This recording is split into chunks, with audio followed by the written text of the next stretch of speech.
January 12, 1943. British First Army Headquarters, Tunisia. Captain Nigel Worthington, Welsh Guards, adjusted his perfectly creased uniform as he stood before Brigadier Anderson. The orders were simple. Proceed to American II Corps headquarters as liaison officer. Train the Americans. Teach them how proper soldiers fight. The Americans mean well, Anderson said, lighting his pipe. But they've no combat experience, no battlefield discipline. They think war is cowboys and Indians. Worthington nodded. He'd heard the jokes across the British Eighth Army. Americans were overpaid, oversexed, and over here. Their equipment was new and shiny. Their confidence exceeded their competence. They'd never faced Africa Corps veterans who'd been fighting since 1940. Your job, Anderson continued, is to prevent disaster. The Americans control critical sectors in Tunisia. If they collapse, Rommel drives to the sea and splits our forces. We cannot allow American inexperience to cost us this campaign. Understood, sir. One more thing, Worthington. These Americans are proud, stubborn. They believe they're God's gift to warfare because they have more tanks and trucks than sense. You'll need patience. Worthington had plenty of patience, and 3 years of combat experience from France to Egypt.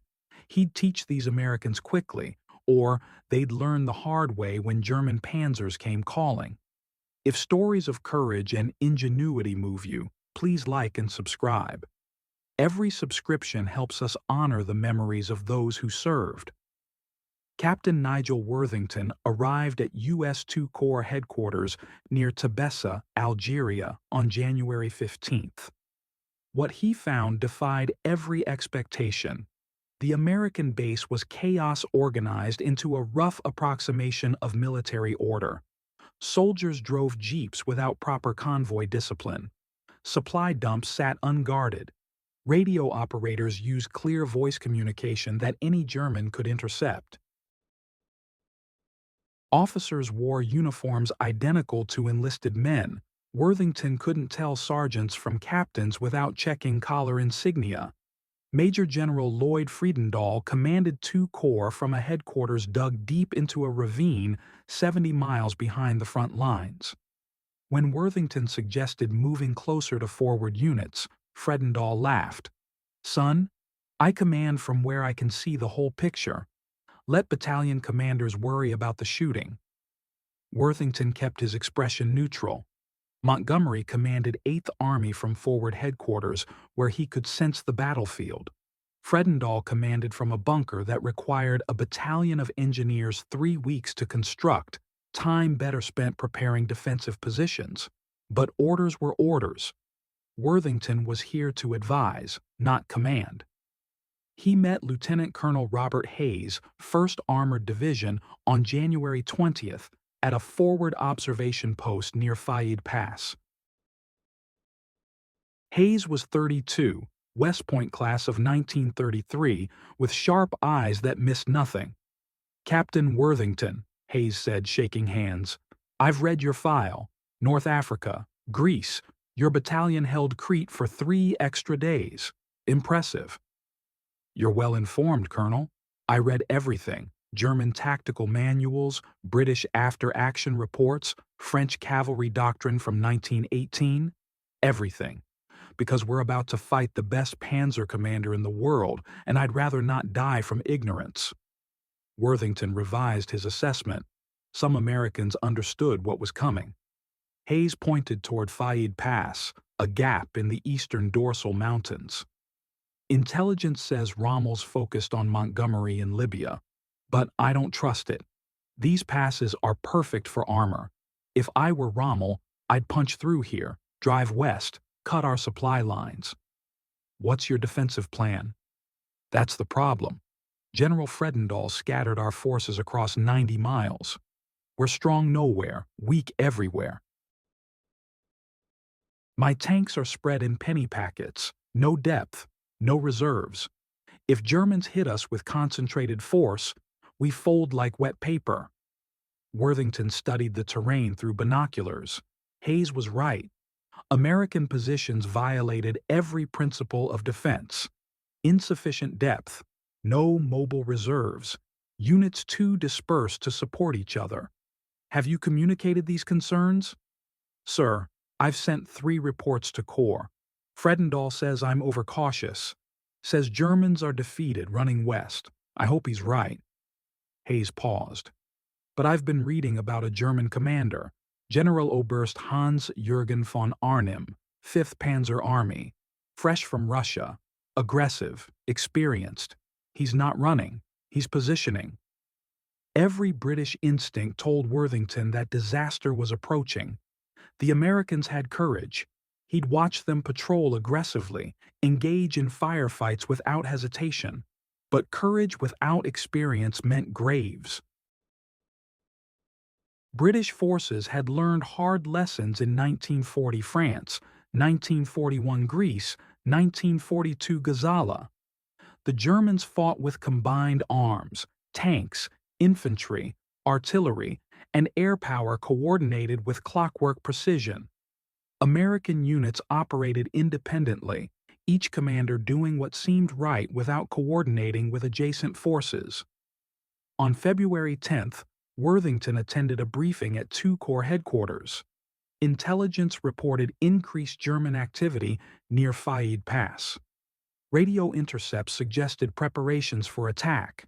Fredendall dismissed it. Rommel's beaten. He's running toward us because Montgomery's pushing from the east. We just need to hold position and let Monty finish him. Lieutenant Colonel Hayes spoke carefully. General, with respect, we should consolidate forces, pull back from exposed positions, create defensive depth. Consolidate? That's British defensive thinking. Americans attack. We hold ground, make Germans come to us, then counterattack and destroy them. After the briefing, Hayes pulled Worthington aside. He doesn't understand. Germans don't attack where we're strong. They find weak points, punch through, roll up the flanks. Our positions are all weak points. What will you do? Follow orders. Position my tanks where Fredendall wants them. Hope I'm wrong about everything. But Hayes wasn't wrong. At 4 a.m., German artillery erupted across Faïd Pass. 90 minutes of systematic destruction. Then, panzers. Mark the 4s with long 75mm guns. Tigers with 88mm cannons that could kill American Shermans at 2,000 yards. The American positions Hayes had warned about collapsed within hours. German combined arms, tanks advancing behind artillery, infantry following to hold ground, Stuka dive bombers hitting American artillery positions, overwhelmed defenders who'd never faced this level of coordination. By 12 a.m., Germans had punched through Faïd Pass and were driving west into the Kasserine Valley. Worthington watched from an observation post as American units fell back in disorder. Some tanks fought bravely, but individually, German panzers operated in coordinated platoons that concentrated fire, flanked, destroyed American armor piecemeal. Colonel Hayes's tank battalion tried to counterattack. Within 30 minutes, Hayes lost 15 Shermans. German Tigers sat at maximum range and fired with devastating accuracy. American 75mm shells bounced off Tiger frontal armor. German 88mm rounds punched through Shermans like paper. Hayes pulled back before his battalion was annihilated. "Captain Worthington," Hayes said over crackling radio, his voice tight. "Tell your superiors, American troops will fight, but we need time to learn. We're paying tuition in blood right now." On February 15th, as German forces pushed deeper into Kasserine Pass, Worthington returned to British First Army headquarters. He expected to find vindication, British predictions of American failure confirmed. Instead, he found panic. Brigadier Anderson had maps spread across his desk. Red arrows showed German penetration. 50 kilometers through American lines in 36 hours. If they break through to Tebessa, Anderson said quietly, they cut our supply lines. First Army is isolated in northern Tunisia. 8th Army is 300 miles east. We're divided. Germans defeat us piecemeal. Worthington suddenly understood. British forces depended on American positions holding. If Americans collapsed, Germans could destroy Allied forces one piece at a time. We need to reinforce them, Worthington said. We are. Sending British armor, 6th Armored Division elements, Derbyshire Yeomanry. They'll establish blocking positions. But Worthington, Anderson looked at him directly. We were wrong. Sir, we dismissed the Americans, mocked them, called them cowboys, but they're fighting and dying in positions we should have helped them prepare properly. We assumed they'd learn from our experience. We didn't teach them. We condescended. Anderson jabbed his finger at the map. Now Germans are killing them, and we realize, if Americans fail, we fail. We sink or swim together. No more British superiority. No more American bravado. We're allies, or we're corpses. At Thala, 60 kilometers west of Kasserine Pass, American and British forces finally coordinated properly. U.S. 9th Infantry Division held defensive positions. British artillery, 25-pounder guns, crews with 3 years' experience, provided fire support. American tank destroyers worked with British armor to create killing zones. For the first time, Allied forces fought as allies. German assault on Thala lasted 48 hours. Panzers pushed through initial defenses, but coordinated American-British counterattacks drove them back. British artillery destroyed German supply columns. American infantry held under artillery bombardment that would have broken green troops. On February 22nd, German forces withdrew, not defeated, but recognizing that Allied defenses had solidified. The attack had achieved tactical success. Kasserine Pass was a clear German victory, but strategic failure. Germans couldn't exploit breakthrough before Allies recovered. Worthington witnessed American soldiers who'd survived Kasserine Pass. They looked different, harder. 3 days of combat aged men 5 years. Colonel Hayes found Worthington on February 23rd. Hayes had lost 40% of his battalion. His uniform was filthy, face haggard. We learned, Hayes said simply. Expensive education, but we learned. What did you learn? Germans aren't supermen. They're professional soldiers who fought for 3 years. We can beat them. But not by attacking stupidly, not by scattering forces. We need to concentrate, coordinate, use combined arms like they do. Hayes paused. And we learned. British aren't condescending pricks. Well, most of you aren't. You're soldiers who've survived by learning lessons we just paid for. We should listen. By March 1943, U.S. Second Corps had a new commander, Major General George S. Patton. Fredendall was relieved, not for losing battles, but for losing them through incompetence. Patton transformed Second Corps in 6 weeks. Discipline tightened. Training intensified. Soldiers learned combined arms tactics. British liaison officers like Worthington stopped being advisors and became partners. In April-May 1943, Second Corps participated in the final Tunisia campaign. American forces performed competently, not brilliantly, but competently. They'd learned. Worthington attended a coordination meeting in late April with Colonel Hayes, now leading a tank battalion that fought with precision. American and British officers discussed upcoming operations as equals. No condescension, no bravado. Professionals respecting professionals. After the meeting, Hayes and Worthington shared tea. You know what Kasserine taught me? Hayes said. Not just tactics. Not just that Germans are skilled, It taught me that we, Americans and British, need each other. Our equipment, your experience, our industrial capacity, your battlefield wisdom, combined, we're unstoppable. Worthington nodded. Kasserine taught us the same lesson. British Empire needed American strength. We were arrogant to think we could win without you. And you were naive to think enthusiasm replaced experience. So we both learned. Painfully, Hayes raised his teacup. To Kasserine Pass, the most expensive classroom in history. Worthington raised his own cup. To the 6,000 who paid tuition, may we honor them by winning this war together. The final offensive in Tunisia demonstrated everything learned at Kasserine.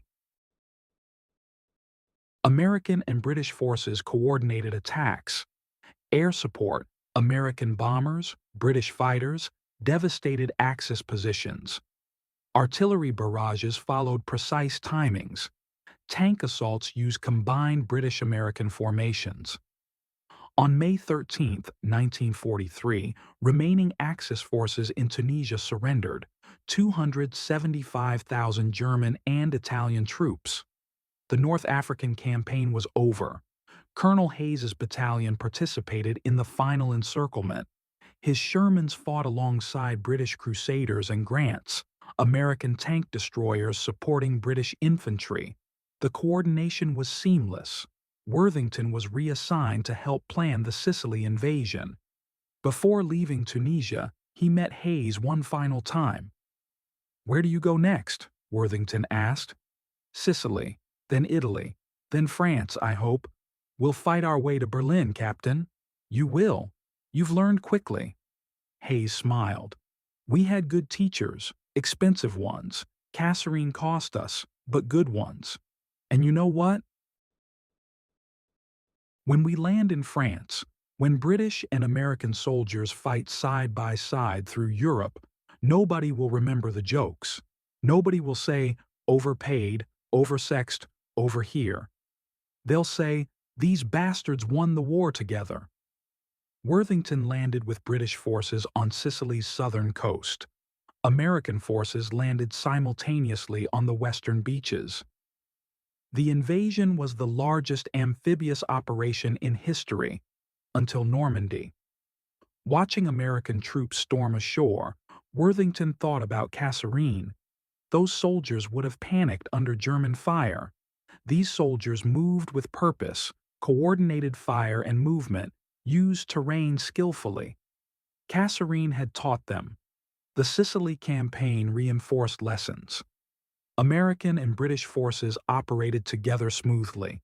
Patton's 7th Army and Montgomery's 8th Army competed, healthy competition between professionals, not hostility between amateurs and veterans.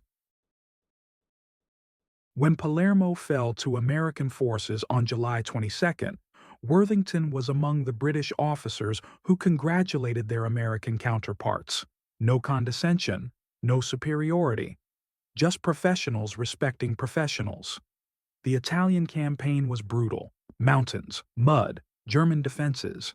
But American and British forces fought as integrated army. Lessons from Kasserine had been learned, absorbed, institutionalized. Worthington saw Colonel Hayes again at Monte Cassino in January 1944. Hayes commanded a full combat command now. Tanks, infantry, artillery. His forces had fought from Sicily through southern Italy.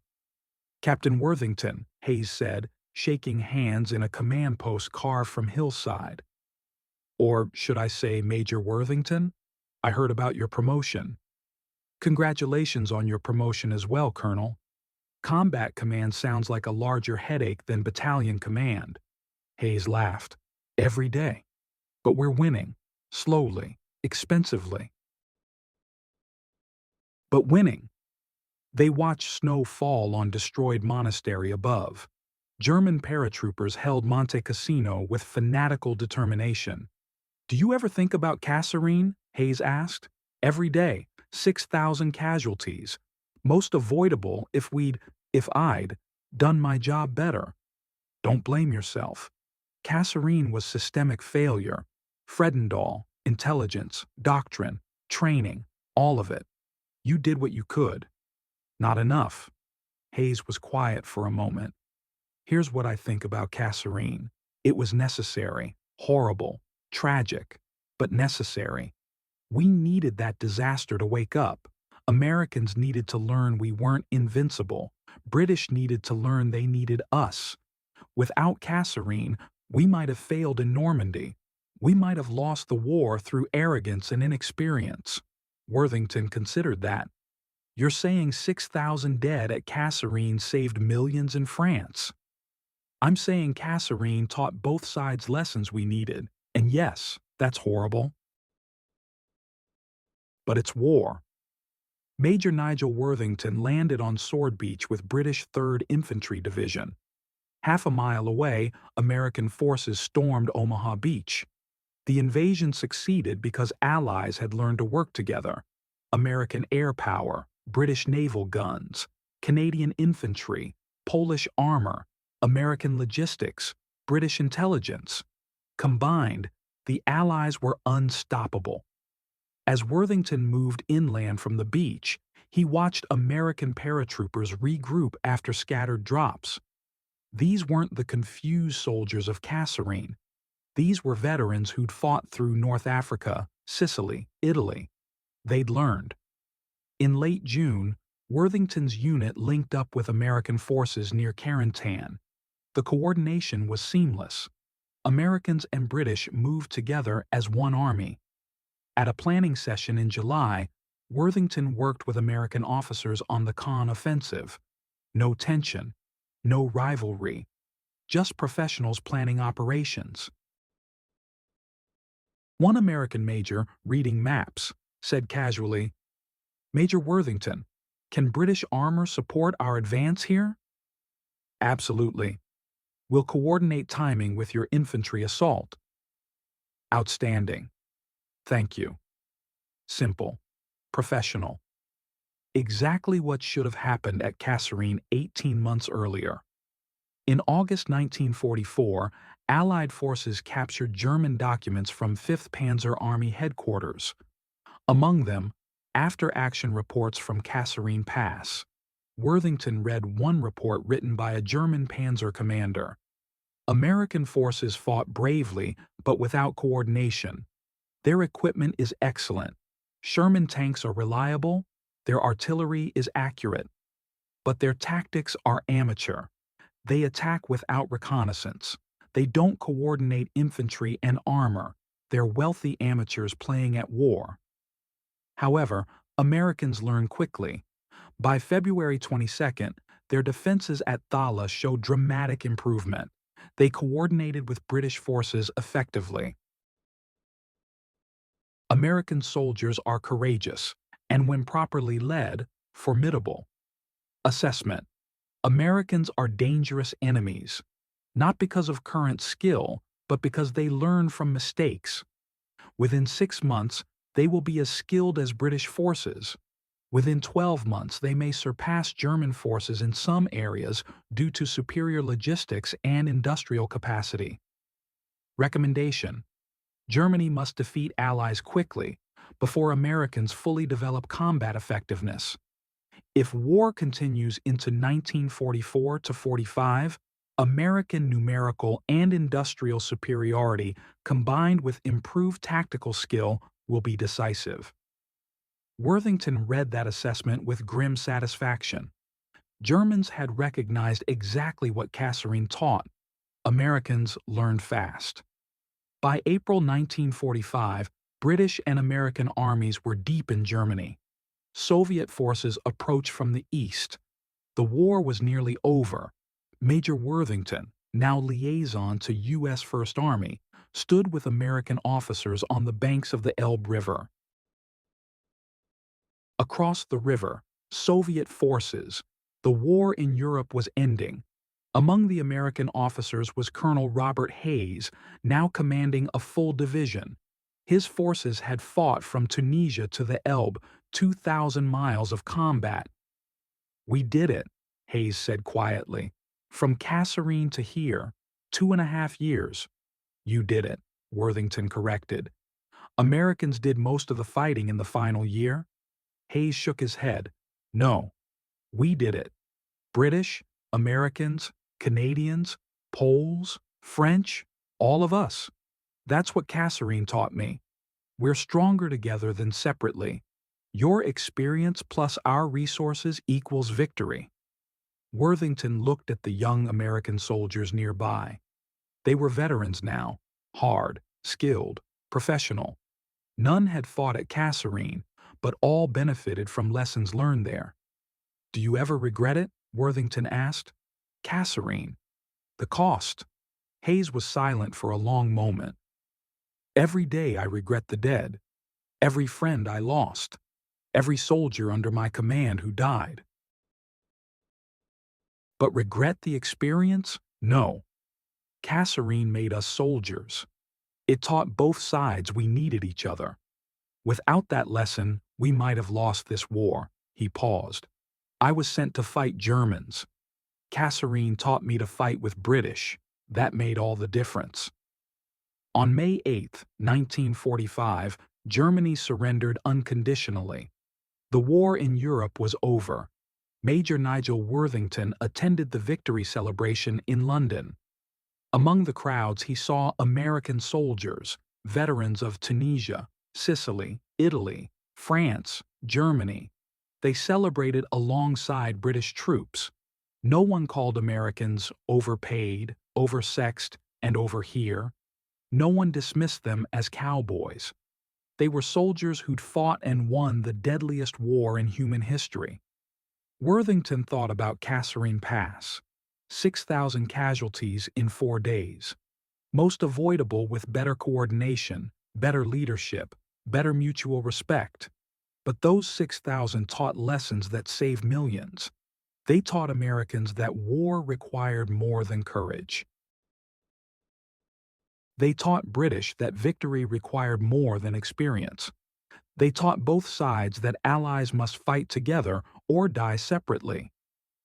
In June 1945, Worthington wrote his final report as liaison officer. Summary of American Combat Performance, 1943 to 1945. Initial Assessment, January 1943. American forces showed courage but lacked combat experience and coordination.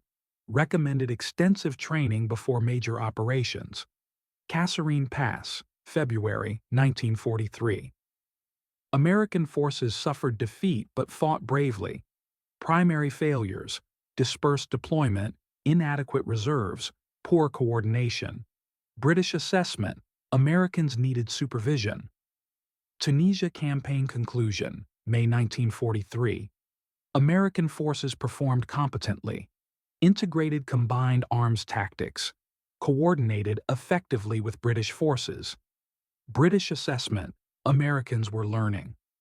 Sicily, Italy, July 1943 to May 1944. American forces performed excellently. Demonstrated tactical flexibility, aggressive leadership, and effective coordination with Allied forces. British assessment: Americans were equals. Northwest Europe, June 1944 to May 1945. American forces performed brilliantly in many operations. Logistical capability unprecedented in military history. Tactical performance matched or exceeded British forces in most situations. British assessment: Americans were victors. Conclusion: Kasserine Pass was necessary disaster. It taught both American and British forces that victory required partnership, mutual respect, and combined strength. The 6,000 casualties at Kasserine purchased millions of lives saved through improved Allied coordination. Final assessment: Americans entered war as amateurs. They concluded war as professionals. The transformation required 30 months and considerable blood, but they learned, adapted, and prevailed. Personal note: I was assigned to teach Americans how proper soldiers fight. Kasserine taught me. Proper soldiers learn from every battle, respect their allies, and fight together regardless of nationality. Americans taught me as much as I taught them, perhaps more. We were sent to supervise Americans. We ended as partners. That partnership won the war. In 1947, Nigel Worthington attended a reunion of Tunisia campaign veterans in London.